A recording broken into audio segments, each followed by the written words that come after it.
नाज़रीन बुलेटिन जी शुरुआत में अवांखे अहम ख़बर ॾियूं। कराची यूनिवर्सिटी में वैन अंदरि धमाको थियो आहे। ॿिनि परॾेही औरतुनि समेत 4 ॼणा मारिजी विया आहिनि, केतिरा ई ज़ख़्मी आहिनि।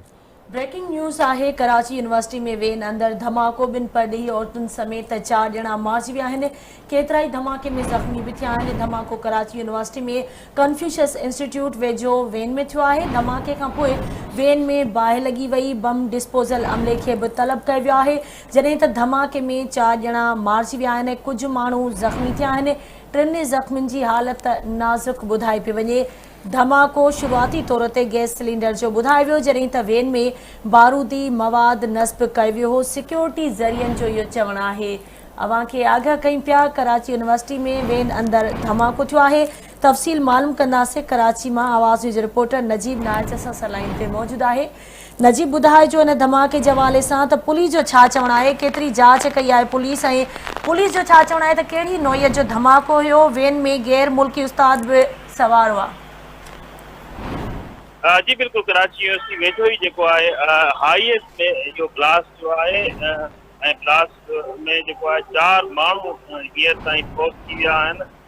छीपा ज़रियनि पारां जी तस्दीक कई वई आहे ऐं उनमें जेको आहे हिते हींअर पुलिस मौजूदु आहे। उन खां अलावा रेंजर्स जेको आहे हुन सॼे एरिया खे जेको आहे घेरे में वठी छॾियो आहे ऐं मुख़्तलिफ़ इदारनि जा जेके अमलदार आहिनि उहे हिते पहुतल आहिनि। जॾहिं त कुझु माण्हू ज़ख़्मी जेके थिया आहिनि उन्हनि खे इस्पताल मुंतक़िल कयो वियो आहे।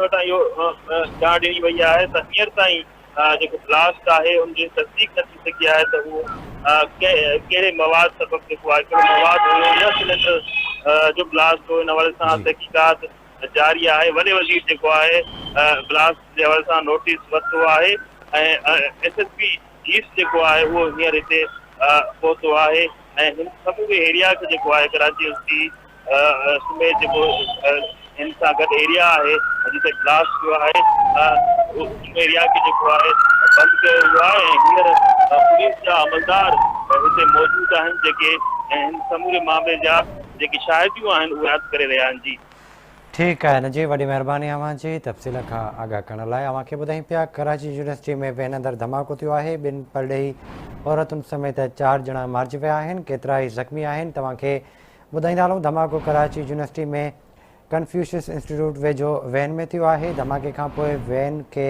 बाहि लॻी वई आहे। बम डिस्पोज़ल अमले खे बि तलब कयो वियो आहे। धमाके में 4 ॼणा मारिजी विया आहिनि ऐं कुझु माण्हू ज़ख़्मी थिया आहिनि। 3 ज़ख़्मियुनि जी हालत नाज़ुक पई ॿुधाई वञे। धमाको शुरुआती तौर ते गैस सिलेंडर जो ॿुधाए पियो वञे, जॾहिं त सिक्योरिटी ज़रियनि जो चवणु आहे त वैन में बारूदी मवाद नस्ब कयो वियो हो। नवां खे अहम ख़बर ॾियूं पिया। कराची यूनिवर्सिटी में वेन अंदरि धमाको, 2 परॾेही औरतुनि समेत 4 ॼणा मारिजी विया आहिनि। धमाके में केतिरा ई ज़ख़्मी बि थिया आहिनि। धमाको कराची यूनिवर्सिटी में कन्फ्यूशियस इंस्टीट्यूट वेझो वेन में थियो आहे। धमाके खां पोइ वेन में बाहि लॻी वई। बम डिस्पोज़ल अमले खे बि तलब कयो वियो आहे। धमाके में 4 ॼणा मारिजी विया आहिनि। कुझु माण्हू ज़ख़्मी थिया आहिनि। 3 ज़ख़्मियुनि जी हालत नाज़ुक ॿुधाई पई वञे। धमाको शुरुआती तौर ते गैस सिलेंडर जो ॿुधायो वियो, जॾहिं त वेन में बारूदी मवाद नस्ब कयो वियो हो। सिक्योरिटी ज़रियनि जो इहो चवणु आहे। राब्तो कयो आहे कराची में वाक़िए वारंद मौजूदु आहे आमिर सुबरो। आमिर, ॿुधाइजो केतिरो जानी नुक़सान थियो आहे, ज़ख़्मियुनि जी हालत कीअं पई ॿुधाई वञे? जी बिशारत, हींअर असां हुन जाइ ते मौजूदु आहियूं जिथे इहो हाईलैक्स ही उनमें जेको आहे धमाको थियो आहे। यकीनन ही बिल्कुलु जेकी हाईलैक्स हुई मुकमल सड़ी चुकी आहे ऐं ॿुधायो इहो पियो वञे त हिन में 4 फॉरेनर चाइनीज़ आहिनि। उन सां गॾो गॾु जेको ड्राइवर आहे उहो पिणु जेको आहे सो हुन में शहीद थी वियो आहे। ऐं हीउ जेको धमाको थियो आहे हीउ कराची यूनिवर्सिटी जे अंदरि मेन गेट ते थियो आहे ऐं यकीनन धमाके थियण खां पोइ जेकी वेगन हुई उन में बिल्कुलु जेकी बाहि हुई तेज़ बकोड़ हुई, जंहिंजे नतीजे में जेको आहे सो फॉरेनर 4 चाइनीज़ आहिनि उहे हिन में मारिजी विया आहिनि ऐं उन सां गॾो गॾु हिकिड़ो ड्राइवर बि आहे उहो बि शहीद थी वियो आहे। ऐं उन खां मां ॿुधाईंदो हलां त हिते इंटेलिजेंट इदारनि सां गॾो गॾु जेकी बि फोर्स जा माण्हू आहिनि उहे मौजूदु आहिनि, उहे वधीक इंक्वायरी कनि था ऐं जेकी वेन आहे उहा बिल्कुलु मुकमल तौर ते सड़ी वई आहे। जी ठीकु आहे, अव्हांजी महिरबानी आमिर तफ़सील खां आगाह करण जे लाइ। नासिन अव्हांखे आगाह कयूं पिया, कराची यूनिवर्सिटी में वेन अंदरि धमाको थियो आहे। 2 परॾेही औरतुनि समेत 4 ॼणा मारिजी विया आहिनि। धमाके में केतिराई ज़ख़्मी बि थिया आहिनि। धमाको शुरूआती तौर ते गैस सिलेंडर जो ॿुधायो वियो, जॾहिं त वेन में बारूदी मवाद नस्ब कयो वियो हो। सिक्योरिटी ज़रियनि वटां इहो मालूम थियो आहे। धमाके में 4 ॼणा मारिजी विया ऐं कुझु माण्हू ज़ख़्मी थिया आहिनि। 3 ज़ख़्मियुनि जी हालत नाज़ुक ॿुधाए पई वञे। तव्हांखे ॿुधायूं पिया वॾे वज़ीर मुराद अली शाह बि धमाके जो नोटिस वरितो आहे, जॾहिं त कराची यूनिवर्सिटी में वेन अंदरि धमाको थियो आहे। 2 परॾेही औरतुनि समेत 4 ॼणा ज़ख़्मी थिया आहिनि। तव्हांखे ॿुधाईंदा हलूं धमाको शुरूआती तौर ते गैस सिलेंडर जो ॿुधाए पियो वञे, जॾहिं त सिक्योरिटी ज़रिए जो चवणु आहे त वेन में बारूदी मवाद बि नस्ब कयो वियो हो। कराची यूनिवर्सिटी में वेन अंदर धमाको, 2 परॾेही औरतुनि समेत 4 ॼणा मारिजी विया आहिनि, केतिराई ज़ख़्मी थिया आहिनि।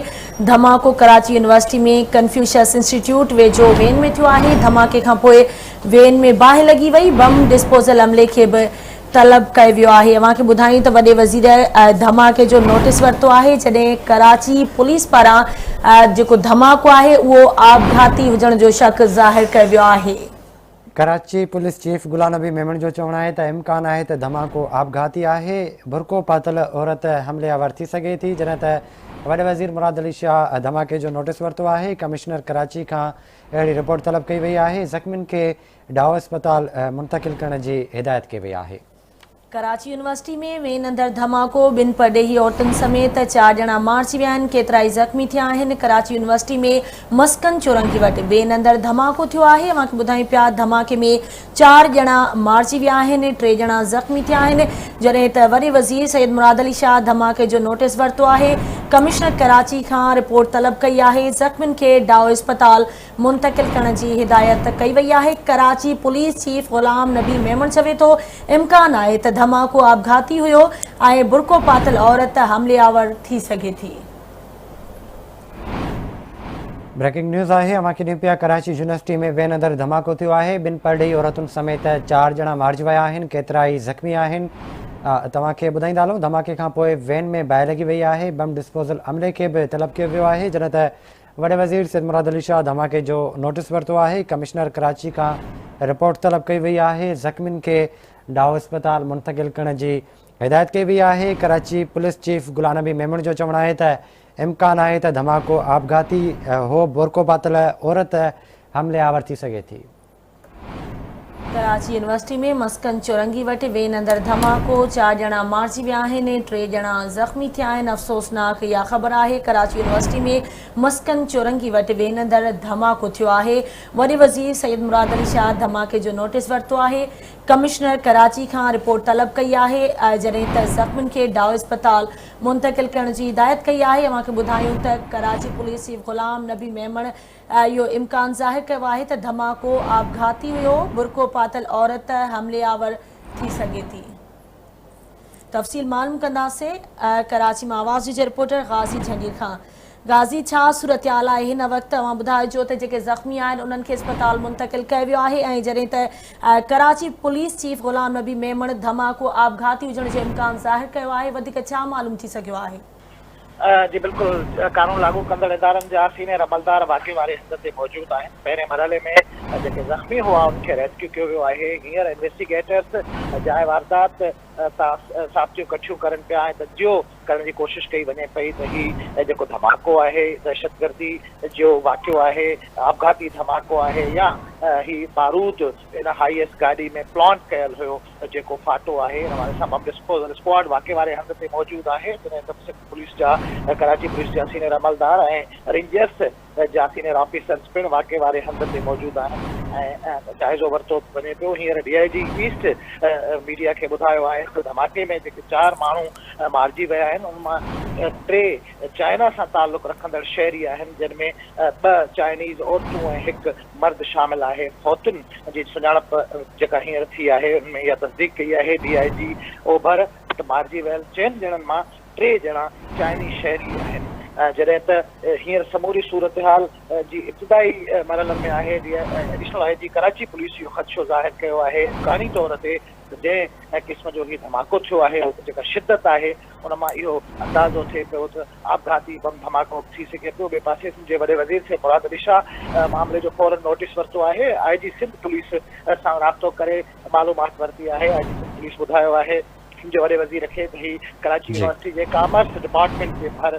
सां हाईएस्ट में ब्लास्ट थियो आहे, जंहिंजे करे मौक़े ते 4 माण्हू मारिजी विया आहिनि ऐं ज़ख़्मियुनि खे इस्पताल तरफ़ मुंतक़िल कयो वियो आहे। फौरी तौर ते वॾे वज़ीर हुकुम जारी कयो आहे त मामले जी मुकमल तौर ते घणरुखी जांच कई वञे ऐं जेके ज़ख़्मी आहिनि उनखे फौरी तौर ते बहितरीन तिबी इमदाद फ़राहम कई वञे। जी ठीकु आहे गाज़ी, वॾी महिरबानी अव्हां जी तफ़सील खां आगाह करण लाइ।